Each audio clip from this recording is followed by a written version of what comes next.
¿Qué tal, amigos? ¿Cómo estáis? Hoy traigo a un invitado muy especial, además un hombre que rebosa sabiduría y que lo muestra en este libro, un poemario que se llama Vuelos rasantes, colección de poemas, y ya recibimos con mucho agrado y mucho orgullo a Tobalo Pérez. ¿Qué tal? ¿Cómo estás? Muy bien. Bienvenido. Igualmente. Bueno, igualmente te digo. Bien hallado. Bien hallado. Hablábamos antes, fuera de cámara, de que son 95 poemas y ese 95 no está elegido al azar ese número, sino tiene un motivo concreto.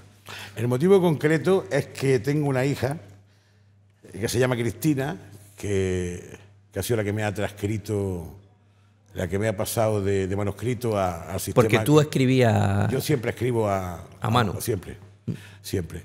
Y no me gustan mucho los ordenadores. Y bueno, ella nació en 1995. Y le quisiste hacer ese guiño. Quise poner, editar 95 poemas en el primer libro que he editado, pues haciendo honor y alusión al año de su nacimiento, ¿no? Muy bien. Y la portada también tiene historia, ¿verdad? La portada tiene una historia un poco más... Cuéntanosla. Es más amplia esa historia. Bueno, vamos a ver. Yo tengo un hermano que ha sido también el que ha diseñado la portada. Además, en agradecimiento lo nombro. ¿Lo menciona? Sí, lo nombro. Este hermano mío tuvo un accidente de tráfico grave. En el accidente murió un amigo suyo.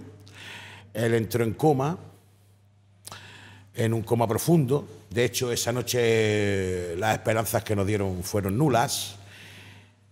Sin embargo, yo conocí a un señor elevado espiritualmente.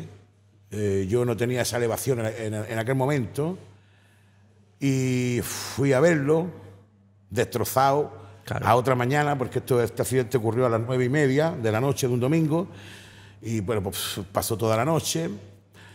Y a mí me dijo el doctor, a las 2 de la madrugada, me dijo: si me salí antes de las 6 de la madrugada, son muy malas noticias. Malas noticias. Prepárate. Y estuve toda la noche a la expectativa de la puerta de la UCI. Sí. Y cuando llegaron las 6 no salía, a las 7 la esperanza comenzó a formar parte ya de uno, ¿no? Más que toda la noche. Claro.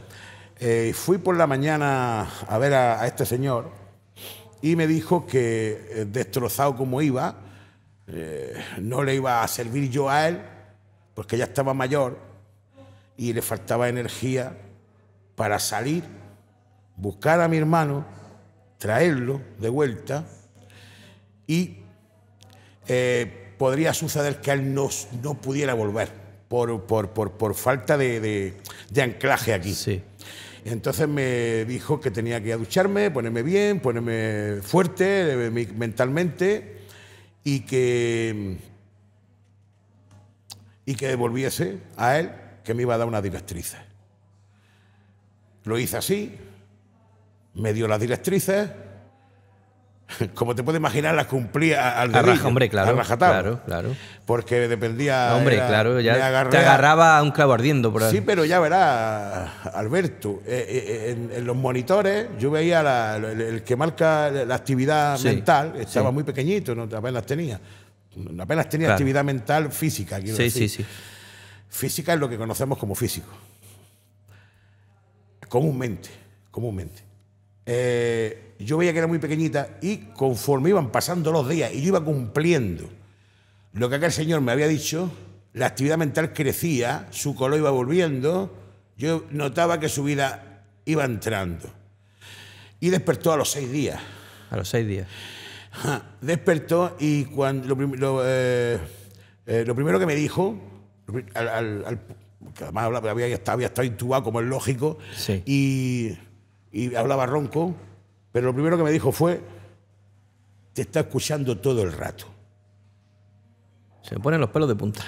Ya a mí no, pero a mí también se me ponían antes. Y de hecho, mira, yo tenía un concepto de la existencia, de lo que somos, muy diferente antes de a después de, claro. Porque después de empecé a investigar muchísimo sobre el más allá. Dejé de creer en los convencionalismos totalmente. Dejé de creer en los convencionalismos. Hombre, a raíz de esta experiencia. Sí, porque aquello me dio a ver que todo lo que me habían contado de pequeño y a todo lo que me habían obligado desde pequeño era una mentira. Me di cuenta ese día, en esa misma ocasión me di cuenta. Fue un despertar muy brusco, porque además recuerdo que a mi hermano lo pasaron a habitación el mismo día que tiraron las Torres Gemelas. Entonces aquello fue un compendio de sucesos que provocaron en mí un despertar bastante brusco, pero al día de hoy muy agradecido. Brusco porque tuve que ponerme las pilas y asimilar todo lo nuevo que llegaba a mi vida como parte de lo que tú eres existencialmente hablando. A posteriori, pues tienes que ir estudiando y asentando bases que te dan, tú sabes cómo va esto, ¿no? Te dan salida a otra base, perspectiva, sucesivamente la evolución.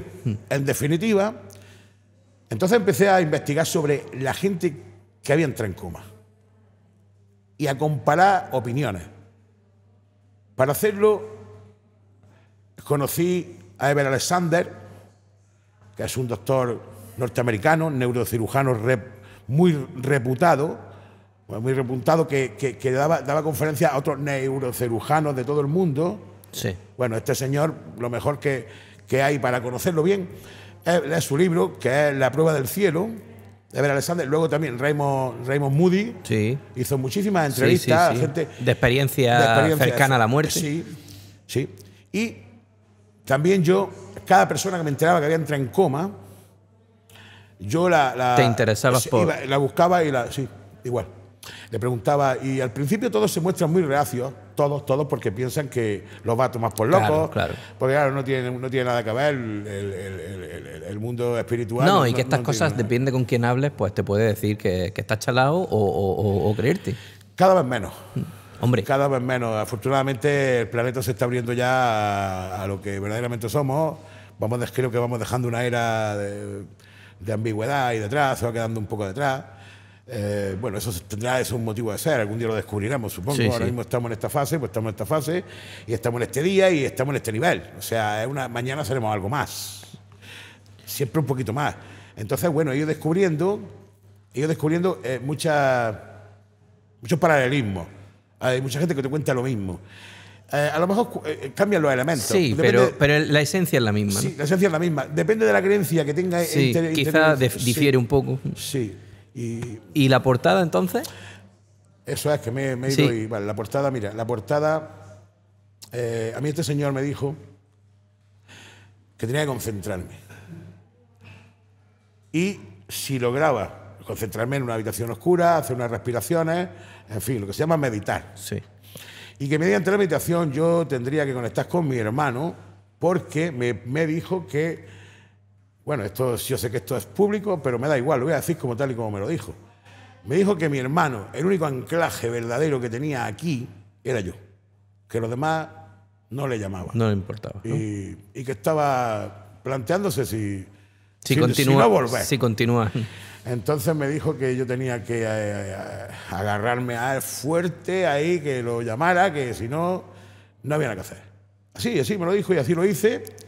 Y la tercera noche que yo me fui a mi habitación, yo terminaba mi jornada, mi día, hacía allí en el hospital lo que tenía que hacer, y luego me venía y me metía yo en mi habitación, entraba en meditación,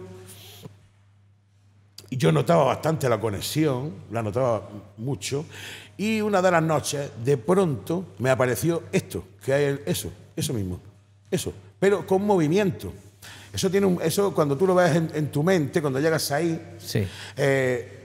tiene un movimiento, ¿vale? Que además, si yo lo miro fijo y se lo continúo viendo porque lo tengo grabado, ¿no? Entonces eso hace como, se abre y como se cierra, se abre y se cierra, se infla y se desinfla, se infla y se desinfla y de pronto, ¡fum!, como que fui a otro lugar. Y vi venir hacia mí, yo en un campo muy lindo, de una hierba que aquí ese color no lo he visto yo, ese verde, ni un corcel blanco, muy galante, galopando. Sí. Y yo le pregunté luego a mi hermano, cuando salió del coma, y me dijo que ese corcel era yo. No lo comprendo. Al día de hoy lo voy comprendiendo un poco más, pero no del todo. No del todo. No, voy a comprender que yo sea un caballo allí. Últimamente he hablado con gente que ha estado muchos días en coma, 21, 20, y me dicen que allí solo tienes que pensar las cosas para que se manifiesten. Solo con pensarlo están ahí. Pero yo no he llegado a ese nivel, no lo sé. Te hablo de cosas que me cuentan quien sí ha estado. Sí, sí. Que solamente con decirlo, con pensarlo, se te manifiesta tanto lo bueno como lo malo. Bueno, entonces tu y enfoque... eso para mí, eso es una puerta. Tenía que estar aquí. Es un portal. Y entonces, claro, sí, porque además fue muy característico en el momento que él lo hizo. Eso lo hizo en Estepona, ese dibujo lo hizo en Estepona, estando viviendo allí. Y fue muy característica la manera de que tuvo que llegar a Estepona, el lugar donde llegó. Todo, yo lo vinculo todo. Todo está conectado. Porque es muy bonito todo, sí. Vale. Entonces tenía que estar aquí. Efectivamente. Tu visión, como nos cuentas, de la vida, ¿no? ¿Ha cambiado un poco a raíz de esa experiencia? Un poco no. Mucho. 100%. Totalmente. ¿Y lo manifiesta eso en tus escritos? ¿Se nota? Sí, por supuesto. De hecho, te voy a contar una anécdota que me ocurrió además con mi hermano. A ver, yo vengo de una educación...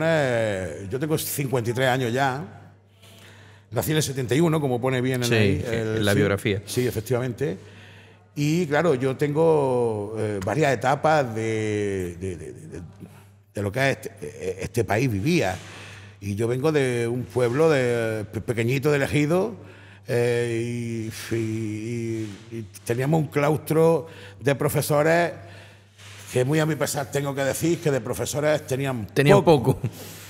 Más bien eran educadores de animales de circo. Y claro, lo pagué las consecuencias. No terminé ni siquiera terminé el EGB yo. Pero claro, luego sufrí en la vida un batacazo fuerte, unos señores poderosos. Yo tengo un don, ¿no? de gente que me lo han ido diciendo, yo ni lo sabía.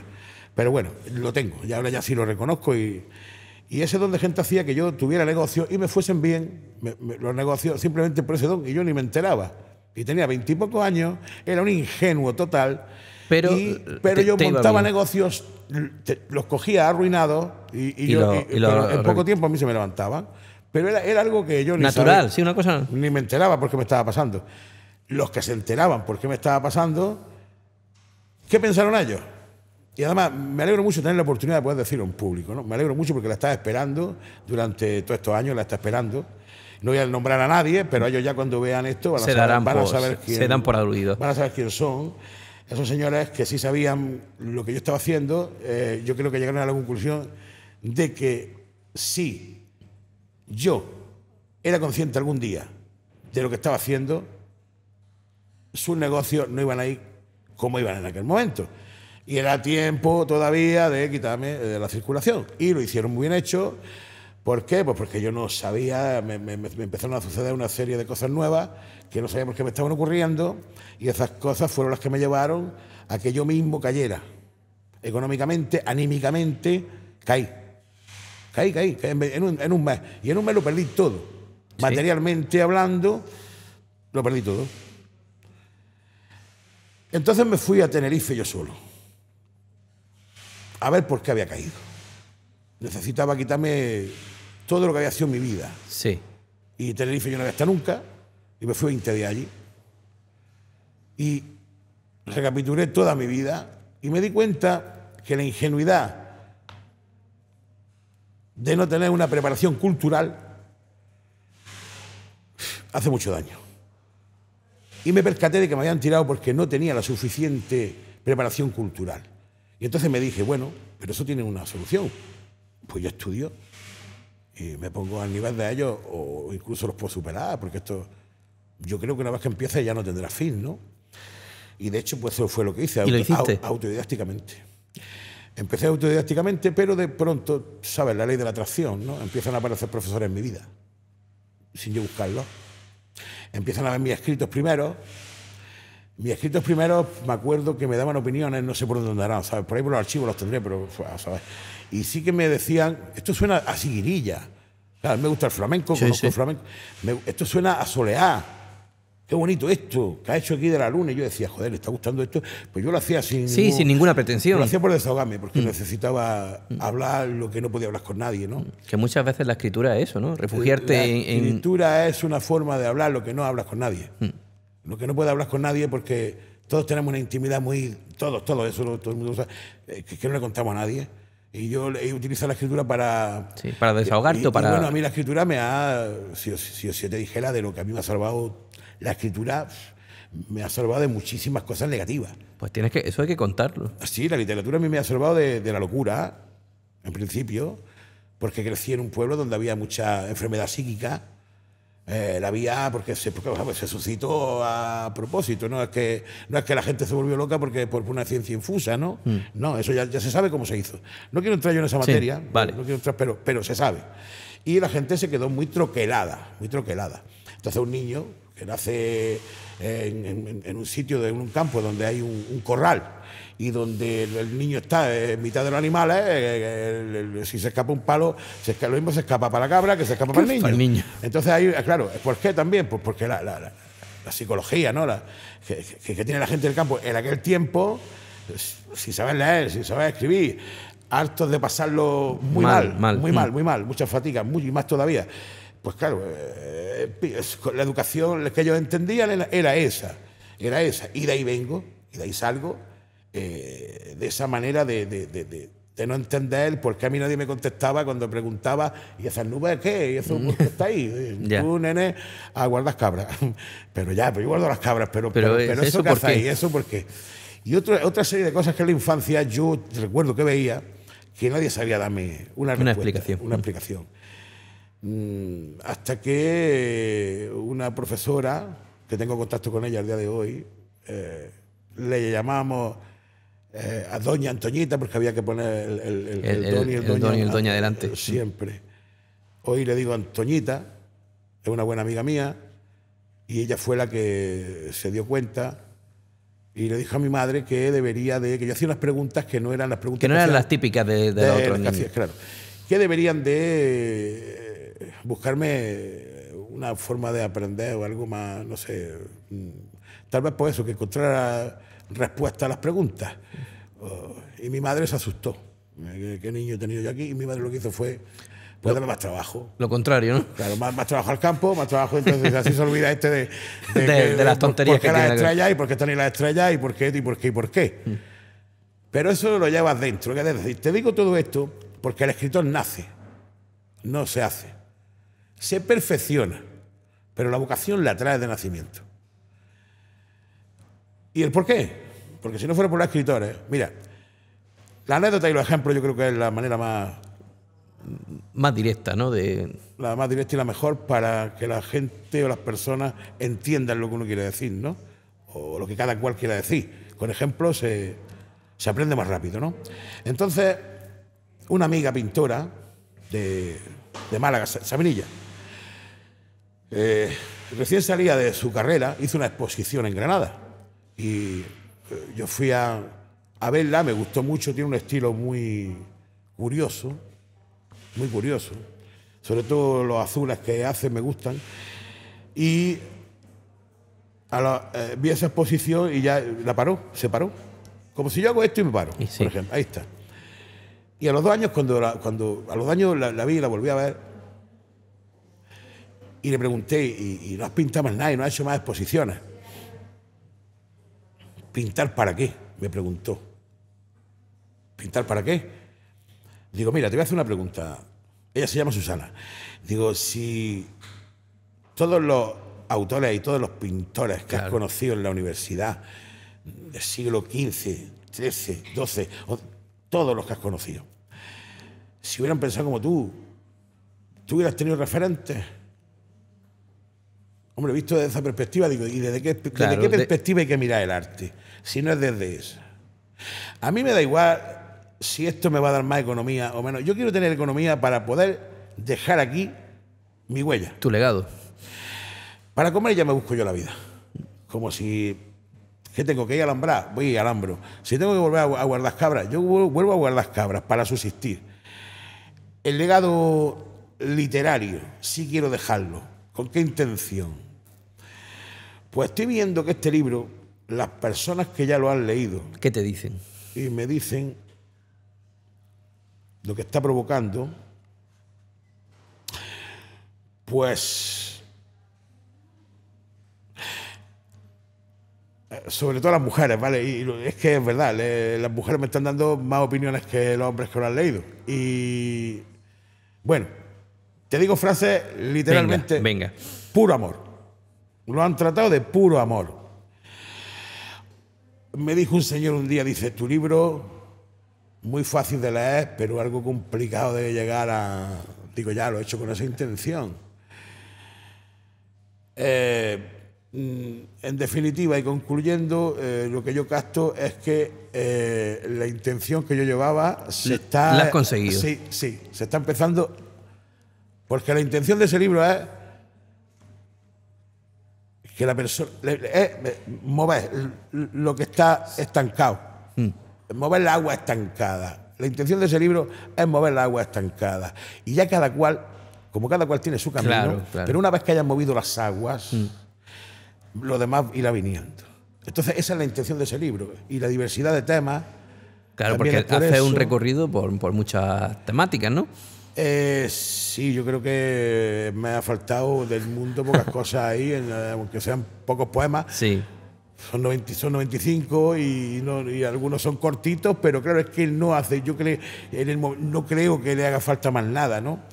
Sobre todo este que hay, que se recupera la ilusión en la sonrisa de un niño, no creo que le falte más nada. De hecho, tengo una amiga que me preguntó, ¿y esto es un poema? Digo, ¿tú crees que le falta algo? Vuelvo a leerlo. Siempre se recupera la sonrisa, siempre se recupera la ilusión en la sonrisa de un niño o en el recuerdo de la propia. Ya tú tienes que pensar si has sonreído de niño. Claro. Ya te obliga, Sí. te está moviendo. Sí, Te está moviendo. Y te estoy hablando de un poemita muy cortito. Primero recuerda si has reído de niño. Claro. Porque si no has reído de niño tienes que empezar a reír ya. Empieza a reírte. Porque si no te vas a perder la vida. Y te lo digo yo que paré de reír. Yo nací riendo, me pararon la risa y he vuelto a reír con mucha más fuerza. Y ahora ya me pueden, si quieren, mandar un sicario, si quieren, sin problema, me voy a ir riendo. Porque sé lo que es la risa. Y la risa es alma, espiritualidad y verdad. Y como digo creo que en el segundo poema, los demás son pantomimas. Hay una serie de cosas que son verdades y los demás son pantomimas que pretenden